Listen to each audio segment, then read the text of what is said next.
Hello, आज के lecture में आपका स्वागत है। मैं क्लासिकल स्टैटिक्स का छठा वीडियो बना रही हूँ। इसका पार्ट 6 जिसमें हम अल्फ़ा और बीटा कांस्टेंट का निर्धारण करेंगे। अल्फ़ा का निर्धारण, एवोल्यूशन ऑफ कांस्टेंट अल्फ़ा।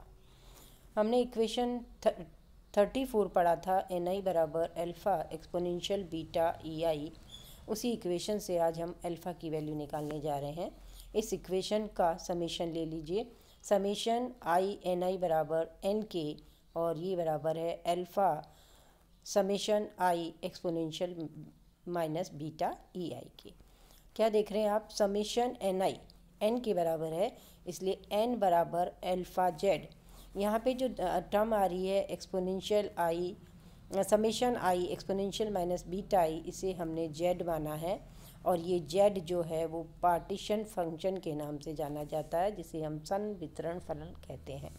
तो इन टर्म ऑफ संवितरण फलन पार्शियल फ्रैक्शन फंक्शन अल्फ़ा बराबर n/z। हमारा टारगेट क्या था? अल्फ़ा की वैल्यू निकालना। तो हमने देखा अल्फ़ा जो है n/z के बराबर आती है, या अवस्थाओं का योगफल सम ऑफ स्टेट्स कहलाता है ये जेड, या तो इसको हम संवितरण फलन कहते हैं या अवस्थाओं का योगफल सम ऑफ स्टेट्स कहलाता है।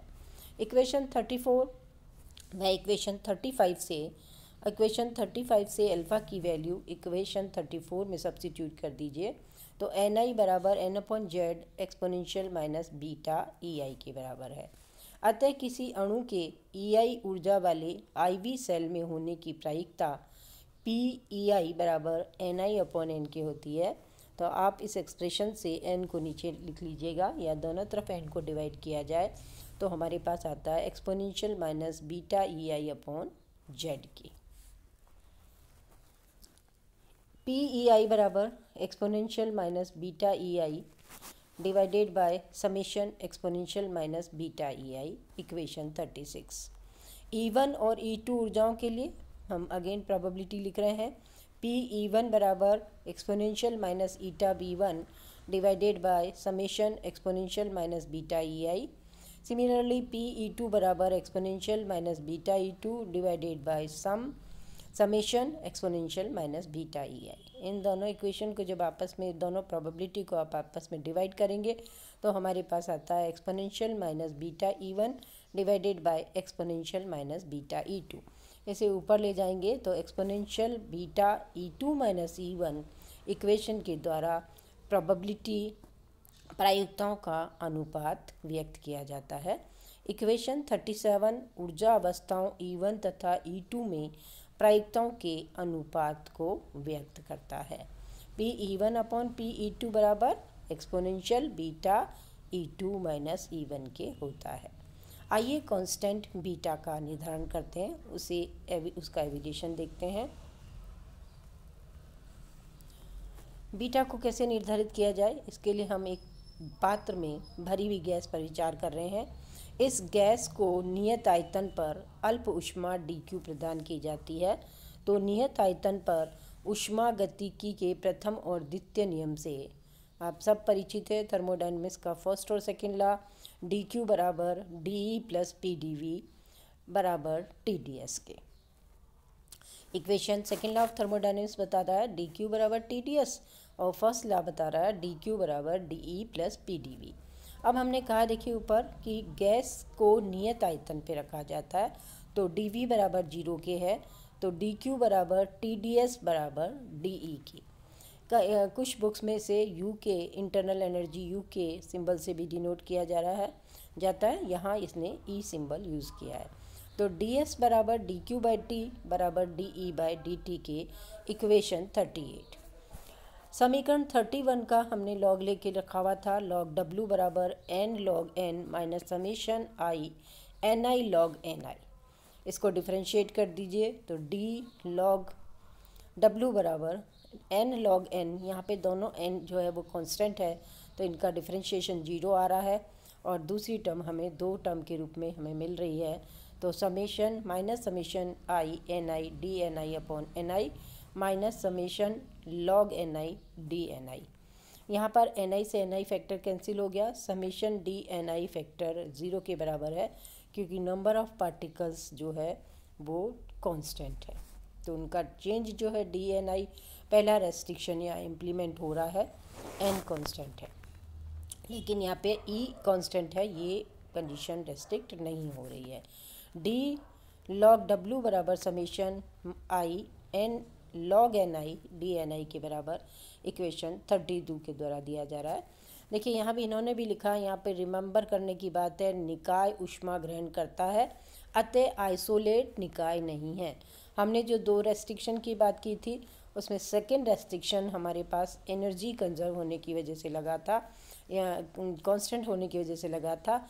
यह विलगित निकाय नहीं है, वो आइसोलेटेड सिस्टम था। 34 इक्वेशन आपको याद है, ni बराबर alpha exponential minus beta ei के बराबर है। लॉग ले लीजिए इसका, लॉग ni बराबर log alpha minus beta ei।